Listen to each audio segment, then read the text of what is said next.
Halo Bapak Ibu, selamat malam dari Amerika. Bapak ada minta saya kirim video singkat hanya bicara tentang standar internasional dan aturan-aturan yang ada di Amerika dan bagaimana adik-adik di sana bisa mulai siapkan diri untuk kalau ada yang dapat kesempatan untuk kuliah di luar Indonesia, di Amerika atau di Eropa, di Australia, negara-negara lain, apa yang mereka harus siapkan begitu. Dan di Papua seringkali saya dengar ada yang bilang tidak ada kebebasan atau tidak rasa bebas atau perlu merdeka atau apa begitu. Tapi yang saya dalam pengalaman saya, kalau waktu saya di Papua itu waktu yang saya paling rasa free, paling bebas, paling merdeka begitu, karena di Papua memang tidak ada aturan sama sekali. Kalau di jalan, kalau mau jalan pakai motor, mobil, helm ada kah, tidak kah, pakai sepatu kah, tidak kah, ada SIM kah, tidak kah, semuanya tidak apa-apa. Atau mau gonceng sampai 2, 3, 4, 5 orang juga tidak apa-apa. Strada biasa muat berapa, 20 sampai berapa orang, trek muat 50 lebih. Tapi waktu di Amerika ada sedikit culture shock, atau ada belajar secara apa ya, secara hal yang mungkin kurang enak begitu. Saya ada sedikit kaget dengan hal-hal seperti itu, tentang aturan lalu lintas atau aturan bawa mobil begitu. Kalau di Amerika, kalau saya bawa mobil tidak pakai seat belt, sabuk pengaman, itu saya bisa dapat denda kalau polisi lihat saya, atau ada kamera yang tangkap gambar di jalan, itu bisa sampai beberapa juta, atau bisa juga saya sampai dimasukkan di penjara karena itu. Atau kalau muat di mobil terlalu banyak orang, seperti begitu juga bisa dapat denda atau bisa masuk penjara. Khusus kalau ada anak kecil yang di depan tidak pakai seat belt, atau umur terlalu kecil tidak pakai itu kursi khusus untuk tahan mereka lebih aman, begitu ada dapat denda. Kalau saya ada Strada di sini, dan Strada lama punya, tahun 2000 punya, rusak, tapi mobil itu Strada hanya bisa muat 5 orang di sini, 2 di depan, 3 di tengah, di belakang, di bak tidak boleh muat orang sama sekali. Kemarin sempat ada pergi ke kolam dengan teman-teman, ada berenang, terus kita tidak bawa handuk, tidak bawa pakaian ganti dari teman-teman yang pakai mobil yang lain, mereka minta muat di ini Strada. Tapi itu ada sekitar 15 orang, tapi saya bilang kalau di Papua itu memang bisa, ya sudah naik, kita jalan, jangan sampai mobil basah begitu toh. Tapi karena di sini dilarang begitu, saya takut dapat denda, karena itu mungkin hanya 10 menit atau bawa mobil, tapi kalau dapat tangkap itu puluhan juta yang keluar begitu. Atau bisa dimasukkan di penjara untuk berapa hari atau minggu. Ada satu pengalaman lagi yang saya dapat waktu itu, ini yang paling pedis. Kalau di Amerika kan bawa mobil sebelah kanan, jadi ada jalan sebelah kanan, terus mau belok kanan di lampu merah. Kalau di Wamena ada lampu merah, ya itu memang variasi hiasan untuk bulan Natal saja. Tapi saya ada bawa mobil sebelah kanan sama belok kanan, tapi saya tidak lihat ada ini tanda yang orang polisi taruh bilang tidak boleh belok kanan kalau lampu merah. Biasanya kan kalau jalan lampu merah berhenti, lihat ke sebelah ada mobil datang ke tidak kah, kalau tidak ada ya belok kanan, hati-hati baru jalan terus begitu. Tapi saya tidak lihat ada tanda yang bilang tidak boleh belok kanan kalau lampu masih merah. Walaupun tidak ada kendaraan lain yang jalan, tunggu sampai lampu hijau baru bisa jalan. Jadi saya tidak lihat tanda itu, tidak ada polisi sama sekali, tidak ada orang di jalan situ sama sekali. Hanya saya dari arah sana datang ke sini, tidak ada, dari saya punya arah sini jalan ke depan juga tidak ada, kiri ke kanan tidak ada, kanan ke kiri juga tidak ada, sama sekali tidak ada. Jadi saya jalan, berhenti full, cek, tidak ada, saya belok jalan.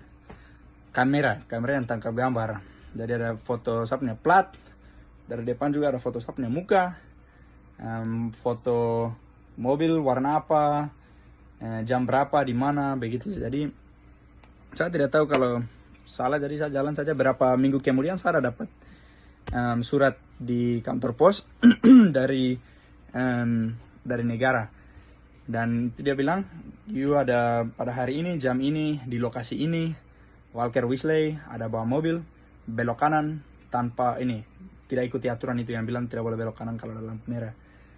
Dan saya dapat denda hampir 4 juta waktu itu. Padahal tidak ada orang di sekitar saya tidak kasih tidak ada orang yang saya bahayakan di situ. Tidak ada celaka sama sekali, apa-apa. Tidak ada orang juga yang lihat, tapi kamera yang tangkap gambar. Jadi itu memang cukup beda dengan kalau di Papua. Kalau di Papua memang ya, kalau saya bawa motor atau ada mobil apa begitu itu ya sudah bawa saja tuh. Tapi kalau di Amerika harus siap untuk terima denda seperti begitu, karena memang kalau saya tidak mau bayar, itu mereka polisi akan datang ke saya punya rumah juga. Karena mereka punya foto apa plat dengan muka, mereka bisa cari. Jadi orang tahu, oh ini orangnya, dia punya rumah alamat di sini, jadi kami harus pergi cek, tangkap. Kalau tidak bayar ya penjara. So itu hanya salah satu contoh untuk bagaimana adik-adik bisa mulai siapkan diri untuk dunia luar. Itu hanya satu contoh dari aturan lalu lintas atau pakai kendaraan. Tapi ada banyak sekali aturan dengan apapun, untuk masuk kerja jam berapa harus tepat waktu, harus pakai pakaian seperti apa kalau di mana, ya banyak sekali aturan. Jadi kalau kecepatan juga terlalu tinggi, sempat ada berapa minggu kemarin saya dengan teman satu, kami bawa mobil pakai miles per hour, bukan kilometer per jam, tapi miles. Dan itu kami ada bawa sekitar 85 atau 87 begitu. Paling balap yang mereka izinkan 80. Jadi itu kami hanya lewat hanya 57 miles. Tidak terlalu banyak juga. Tapi kami ada jalan, ada lihat polisi. Setelah lihat polisi, teman dia tinggi rem sedikit, gas turun kembali ke 80. Ya sudah, jalan. Begini lihat belakang lampu menyala. Suruh berhenti. Dia datang, dia cek semuanya. Dia lihat ini semua ada pakai sabuk pengaman kan tidak. Dia minta SIM, dia minta apa ini? Aduh saya lupa nama pakai bahasa Indonesia. Insurance, asuransi. Terus dia minta registrasi untuk apa? Itu bahasa Indonesia apa ya? Yes, iya itu surat apa? Tidak tahu. Itu sudah. Dia minta semuanya. Terus kami kasih lihat semuanya. Dia tanya kalian dari mana, mau ke mana, pertanyaan banyak. Terus dia bilang ini kalian terlalu cepat tadi. Memang kami lihat dia langsung gas turun sudah pelan, tapi dia bilang tidak, sebelumnya kalian terlalu cepat, jadi dapat tahan sedikit. Dia bilang ini peringatan untuk kalian, jadi kami bersyukur. Karena itu kalau tidak bisa jadi berapa juta begitu. Jadi ya memang cukup bahaya, karena main uang di sini bukan sedikit-sedikit, tapi kalau salah sedikit saja langsung uang banyak yang keluar. So ya tidak tahu, itu harap itu bukan untuk kasih takut adik-adik atau bilang Amerika ya saya tidak mau jalan apa begitu. Mungkin hanya untuk siapkan diri sendiri saja, siapkan pikiran supaya waktu datang ke sini ekspektasi bisa sesuai dengan realitas. Jadi kalau datang bisa pikir, oh kalau saya dapat kesempatan untuk bawa mobil harus ada ini ada itu, pakai sabuk pengaman, ikuti aturan lalu lintas semuanya, supaya harap adik-adik tidak buang uang seperti saya buang. Dan ya memang tidak hanya akan paksa adik-adik bapak ibu untuk ikuti kalau di Papua, tapi mungkin bisa mulai latihan begitu. Kalau di Wamena ya orang lain mereka tidak mungkin akan ikut, tapi pikir ini untuk masa depan saya, bagaimana saya bisa siapkan diri supaya kalau saya ke luar Amerika ke luar Indonesia begitu, saya sudah tahu saya tidak harus tidak harus diajar, tidak harus buang banyak uang, seperti itu. Jadi ya mungkin itu saja dari saya. Minta maaf ini sudah 8 menit, sudah terlalu panjang, tapi mungkin Bapak bisa potong, atau kalau Bapak Ibu sudah bosan ya sudah. Tapi itu saja dari saya, terima kasih banyak. Wah.